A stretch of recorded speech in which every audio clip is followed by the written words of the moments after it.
जय हिंद, नमस्कार। आप सभी का स्वागत है हमारे YouTube चैनल शिक्षक वाणी में और मैं हूं शंभुनाथ महतो। विशेष गहन पुनरीक्षण मतदाताओं के दस्तावेज अपलोडिंग के दौरान क्या आपने भी माता पिता दादा दादी के आधार पर यानी कि वर्ष 2003 की मतदाता सूची के आधार पर आपने भी बेटा बेटी या पोता पोती का दस्तावेज अपलोड किया है तो यह वीडियो आपके लिए है।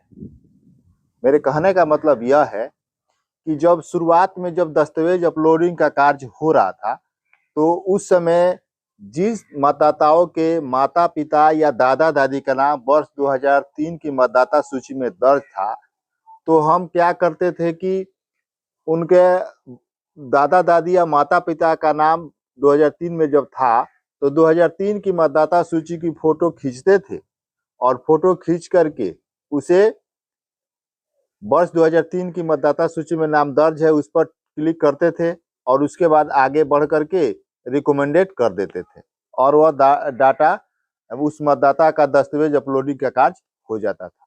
लेकिन अब जब बीएलओ के द्वारा सभी मतदाताओं के दस्तावेज अपलोडिंग का 100% का पूरा हो चुका है, अब बीएलओ के लॉगिन से वह चला गया है डाटा ईआरओ के लॉगिन पर, एईआरओ माफ कीजिएगा एईआरओ के लॉगिन पर चला गया है।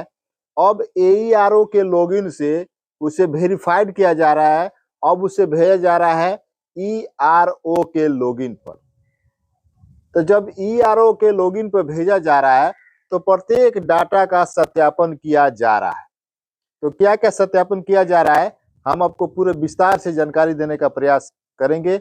उससे पहले आप सभी बंधुओं से एक छोटा सा आग्रह है, यदि आप हमारे चैनल पर नए हैं तो हमारे चैनल को सब्सक्राइब कीजिए और बेल आइकन दबाना न भूलें।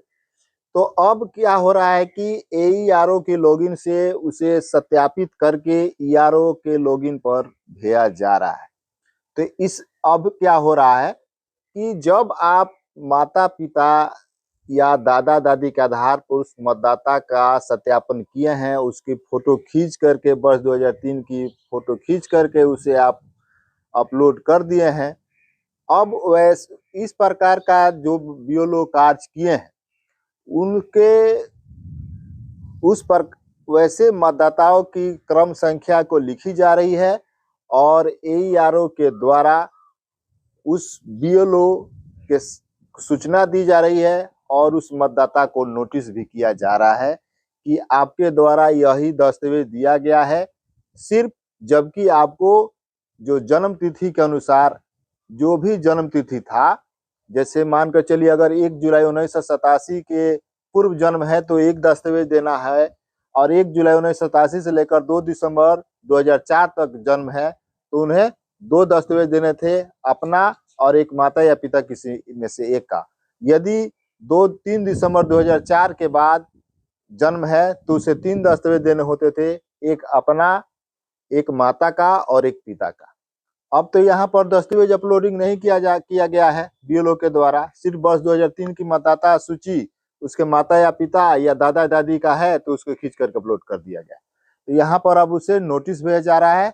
अब पुनः उस बीएलओ को क्या करना पड़ रहा है, अब उस बीएलओ को जन्म तिथि के अनुसार और फिर दोबारा डॉक्यूमेंट अपलोडिंग करना पड़ रहा है। क्यों दोबारा डॉक्यूमेंट अपलोडिंग करना पड़ रहा है? क्योंकि आपने तो वर्ष 2003 की ही मतदाता सूची की फोटो अपलोड कर दिया गया, वो तो एक प्रूफ देना ही है, वो रिश्ता दिखा रहा है। लेकिन आपको भी, वो तो आपके पिता का दस्तावेज हो गया ना, लेकिन आपको अपना सेल्फ अपने पिता के साथ रिश्ता दिखाते हुए डॉक्यूमेंट अपलोड करना है, चाहे वो आपका प्रमाण पत्र हो या जन्म प्रमाण पत्र हो या निवास प्रमाण पत्र जमा किया है या आपने कोई अन्य दस्तावेज जमा किया है, तो आपको इन सभी दस्तावेजों में से कम मानकर चलिए निवास प्रमाण पत्र या जाति प्रमाण पत्र, अगर पढ़े लिखे हैं तो सर्टिफिकेट, इंटरमेट्रिक का और जन्म प्रमाण पत्र, इन चारों में से आपको कोई एक दस्तावेज जमा करने होंगे, तभी जाकर के वह पूर्ण रूप से वह सत्यापित हो पाएगा। इसलिए अब यहाँ पर समस्या है कि कैसे उस समस्या से निकला जाए, किस प्रकार के यह कैसे पता चलेगा, तो यह आप बीएलओ ऐप के माध्यम से भी जानकारी हासिल कर सकते हैं कि कैसे किस प्रकार के मतदाताओं को आपके द्वारा दस्तावेज अपलोडिंग किया गया है, सिर्फ एक ही कैसे पहचान हो रहा है। तो हम लिए चलते हैं आपको बीएलओ ऐप में, और बीएलओ ऐप में ही आपको पहचान करके आपको दिखाएंगे कि कौन सा मतदाता है जिसमें आपने सिर्फ एक ही दस्तावेज अपलोड किया है और वो दस्तावेज कैसे अपलोड होगा। तो लिए चलते हैं आपको बीएलओ ऐप पर। वीडियो अच्छा लगे तो लाइक करें, शेयर करें, ताकि अन्य बंधु भी जानकारी हासिल कर पाए। तो सबसे पहले हम आ जाते हैं बीएलओ ऐप में, और बीएलओ ऐप में आने के पश्चात ही जैसे यहाँ पर आएंगे तो जूम करते हुए नीचे की तरफ यहाँ पर लिख रहा है कि स्पेशल इंटेंसिव रिवीजन, इसको टच करेंगे।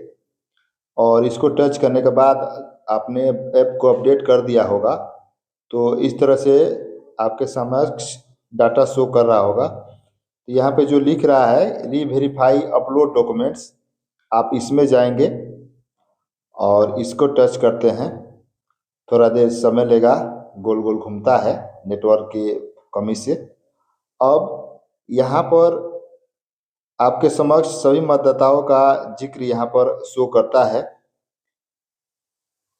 तो हम आपको बताते हैं कि वो कौन सा मतदाता है जिसका आपने वर्ष 2003 के मतदाता सूची के आधार पर कर दिया है।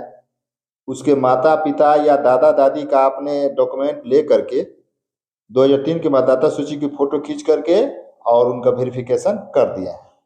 तो हम आपको सर्च करके आपको दिखा रहे हैं।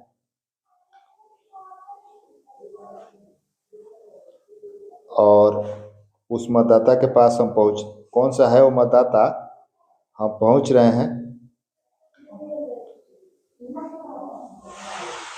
यह स्क्रॉल करते हुए ही बढ़ जाते हैं। जैसे देखिए आगे हम ये जो आपकी स्क्रीन समझिए मतदाता दिख रहा है, इसका हम आपको दिखा रहे हैं।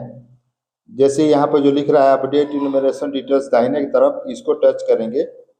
और टच करने के पश्चात यहाँ पर शो करने लगेगा यह जो इन्यूमरेशन फॉर्म भरा गया है वह यहाँ पर शो करेगा। और उसके बाद नीचे की तरफ जाएंगे तो मतदाता का नाम शो करेगा, उसका जन्म तिथि और उसका यहाँ पर मोबाइल नंबर शो करेगा। और नीचे की तरफ स्क्रॉल करते हुए जाएंगे तो देखिए यहाँ पर दिख रहा है, पहले जब हम लोग मतदाताओं का जब डॉक्यूमेंट अपलोड कर रहे थे तो उस समय ये वाला ऑप्शन नहीं था, लेकिन अब ये अपडेट करने के बाद यह अपडेट आ गया है। और यहाँ पर देखिए लिख रहा है select any one of the following name exist in electoral of Bihar with qualifying date 1/2003।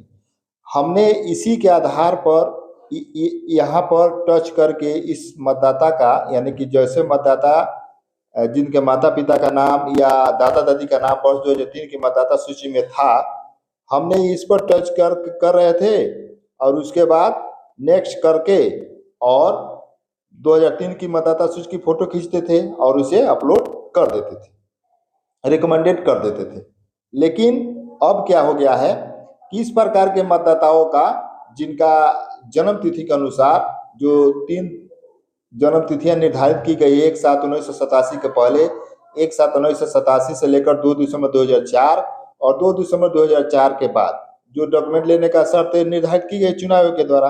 अब आपको यहाँ पर क्या करना होगा, अब यहाँ पर आपको यहाँ पर जो यस और नो लिखा हुआ है, आपको सीधे सरलता से आपको यहाँ पर नो कीजिए और वहाँ पे ये जो ये 3-4 ऑप्शन दे रहा है, इन 4 ऑप्शन में आपको बॉर्न इन इंडिया में जाइए और उसके बाद क्या कीजिए, नेक्स्ट कीजिए। नेक्स्ट करने के बाद देखिए यहाँ पर पूछ रहा है कि provide any of the document for self. इस मतदाता का सेल्फ का एक डॉक्यूमेंट अपलोड कीजिए।